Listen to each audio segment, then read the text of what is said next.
تو میں اپنے تمام دوستوں سے، تمام احباب سے، تمام صحیح العقیدہ اہل سنت و جماعت سے ان لفظوں پر معذرت کرتا ہوں اور ان الفاظ کو واپس لے لیتا ہوں۔ تو اس میں ان کے علمی مقام میں کوئی فرق نہیں آئے گا، ان کی عزت و عظمت میں اور اضافہ ہوگا، اور ایک فتنے کا دروازہ بند ہو جائے گا، ایک جو آگ لگی ہوئی ہے وہ بجھ جائے گی، اس میں کوئی حرج نہیں ہے۔ اور پھر ایک اور بات میں عرض کرنا چاہتا ہوں کہ خطا پر اسے کہا جائے جو اپنی خطا جو کہ اپنے موقف کے اوپر ڈٹے، جو اس کا موقف ہے اس کے اوپر وہ ڈٹ جائے۔ جناب سیدہ خاتون جنت رضی اللہ تعالی عنہا نے تو سرکار دو عالم صلی اللہ علیہ وسلم کی حدیث مبارک کے قبول کرنے میں ایک لمحے کا بھی توقف نہیں کیا، کہ انہیں معلوم نہیں تھا۔ بس اتنا ہی جلالی صاحب کو بھی کہنا چاہیے تھا، جیسے کہ علماء کرام شروع سے کہتے آ رہے ہیں کہ ان پر حضور صلی اللہ علیہ وسلم کی حدیث مبارک پیش نہیں ہوئی تھی، اور جب ان کے سامنے حدیث مبارک آئی تو انہوں نے ایک لمحہ تاخیر کیے بغیر اس کو قبول کیا۔ بس اتنا ہی کہہ دینا کافی ہے، یہی موقف ہے اہل سنت و جماعت کا۔ تو جب انہوں نے اپنے موقف پر کوئی اصرار کیا ہی نہیں تو پھر ان کو خطا پر کہنے کی ضرورت ہی کیا ہے؟ اور میرے سامنے یہ حدیث ہے، یہ مسند احمد بن حنبل جلد اول صفحہ نمبر 4 پر، کہ ارسلت فاطمہ تو الی ابی بکر، یہ ابو بکر صدیق رضی اللہ عنہ سے مرویات جو حدیثیں سب سے پہلے وہ صدیق اکبر کی مروی حدیثوں کو لے کر آئے ہیں۔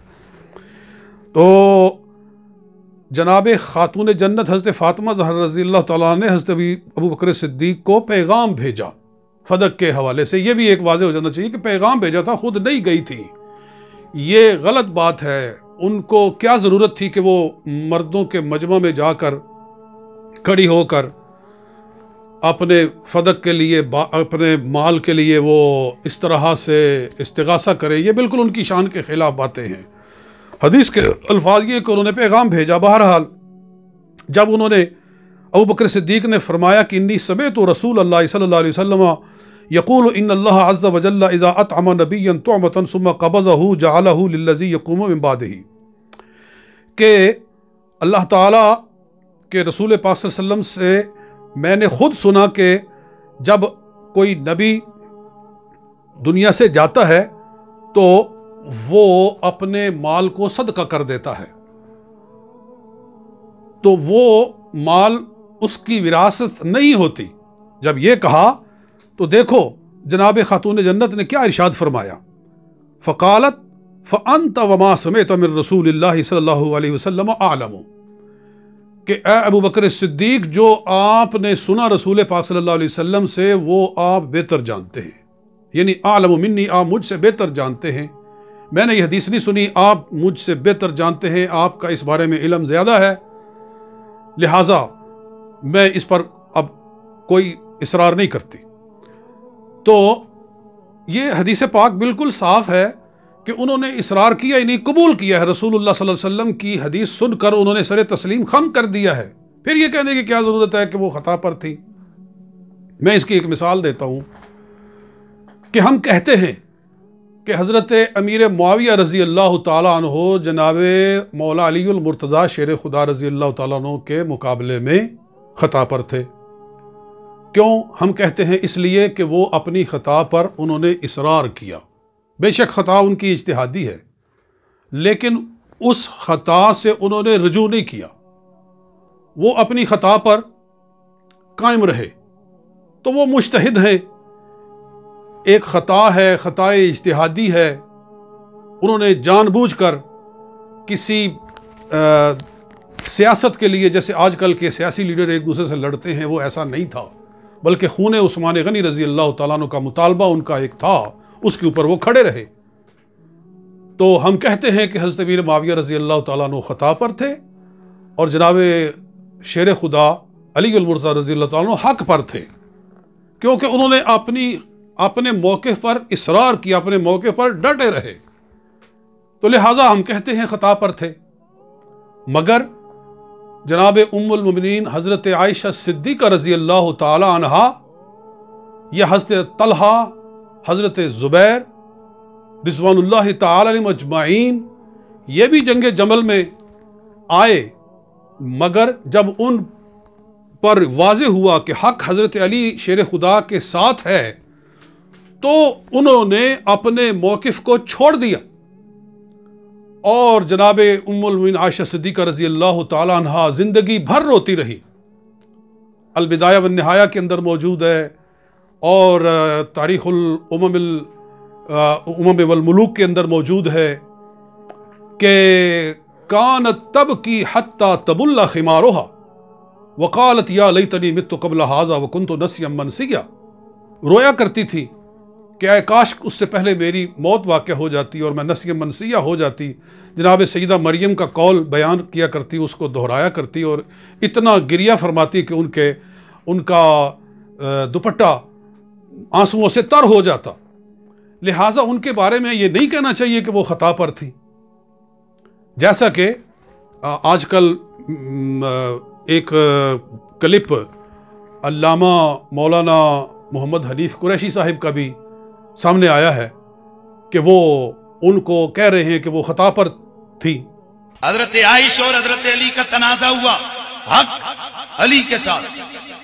یہ صدیوں سے خارجیوں اور ناسبیوں کا عقیدہ ہے کہ علی بھی حق میں اور ان کے مقابلے میں آنے والے بھی حق میں، غلط ہے۔ اس پر اہل سنت و جماعت کا اجماع ہے کہ علی حق پہ تھے اور میرے مولا علی کے مقابلے میں آنے والے خطا پر تھے۔ وہ بے خطا نہیں تھے، وہ خطا پہ تھے۔ وہ بے خطا نہیں تھے، وہ خطا پہ تھے۔ تو میرے نزدیک ان کو بھی رجوع کرنا چاہیے، ان کو بھی اپنے الفاظ واپس لینے چاہیے کہ جب ان کا اپنے موقف پر کوئی اصرار ہی نہیں تھا تو پھر ان کے بارے میں اس طرح کے الفاظ کہنے کی ضرورت کیا ہے؟ تو یہ ہے میرا موقف کہ جن ہستیوں نے قبول حق سے ایک لمحہ بھی توقف نہیں کیا تو پھر ان کی خطاؤں کو ذکر کرنے کا مطلب کیا ہے اور ان کو خطا پر کہنے کی ضرورت کیا ہے؟ اور دوسری طرف میں ان لوگوں سے بھی کہنا چاہتا ہوں کہ جو غلیظ گالیاں دے رہے ہیں اور لعنتیں بھیج رہے ہیں کہ تم بھی خدا کا خوف کرو کہ نام لے کر کسی کافر کو بھی لعنت کرنا جائز نہیں ہے تا وقت کہ اس کا کفر پر مرنا یقینی ہو جائے کہ وہ واقعی کفر پر مر گیا ہے۔ الذین ماتوا وہم کفار اولئک علیہم لعنت اللہ والملائکۃ والناس اجمعین، اللہ تعالیٰ ارشاد فرماتا ہے جو کفر پہ مر گئے ان پر لعنت۔ نام لے کر کسی کافر پر بھی لعنت کرنا جائز نہیں ہے، چہ جائے کہ ایک مسلمان، ایک عالم دین جس کی خدمات ہیں دین کے لیے، تو اس کو نام لے کر لوگ لعنتیں بھیج رہے ہیں، نہ جانے کیا کچھ کہہ رہے ہیں۔ اور سرکار دو عالم صلی اللہ علیہ وسلم کا ارشاد ہے کہ من لعن احدا لا يستحقها فاللعنت ترد علیہ، کہ جس نے کسی پر لعنت کی اور وہ اس کا مستحق نہیں تھا تو وہ لعنت واپس اس پر لوٹتی ہے جس نے لعنت کی ہے۔ تو میں ان لوگوں کو بھی یہ ہدایت کا یہ پیش کرنا چاہتا ہوں، یہ پیغام کہ وہ اپنے نامہ اعمال کو سیاہ نہ کرے۔ اور میں قبلہ علامہ جلالی دامت برکاتہم سے بھی عرض کرتا ہوں، میں نے ان کے فون پر بہت کوشش کی رابطہ کرنے کی تو وہ فون نہیں اٹھایا جا رہا تھا۔ پھر میں نے یہی جو میں کہہ رہا ہوں وہ میں نے ان کے فون پر میسج 2 دفعہ ریکارڈ بھی کروایا ہے، لیکن مجھے کہا جا رہا تھا کہ جناب یہ قاری طیب صاحب باقی تو ہر موضوع پر بڑی بات کرتے ہیں تو اس موضوع پر وہ کیوں چپ ہیں؟ تو پھر بار بار فون آئے تو میں نے کہا کہ ٹھیک ہے میں اپنا موقف پیش کر دیتا ہوں۔ تو علامہ جلالی اگر یہ کہہ دے کہ میں اپنے دوستوں، اپنے ہم عقیدہ لوگوں، اہل سنت و جماعت کہ جن کو ان لفظوں سے اگر تکلیف ہوئی ہے اور صدمہ ہوا ہے تو میں ان سے معذرت کرتا ہوں۔ رہے وہ لوگ کہ جو لعنتیں بھیج رہے ہیں اور جو پگڑی اچھال رہے ہیں اور جو محض آگ کو ہوا دے رہے ہیں، تو ان کا معاملہ پھر وہ جانے اور ان کا رب جانے۔ تو اللہ تعالی ہمیں حق پر چلنے اور حق پر عمل کرنے کی توفیق عطا فرمائے۔ والسلام علیکم ورحمۃ اللہ وبرکاتہ۔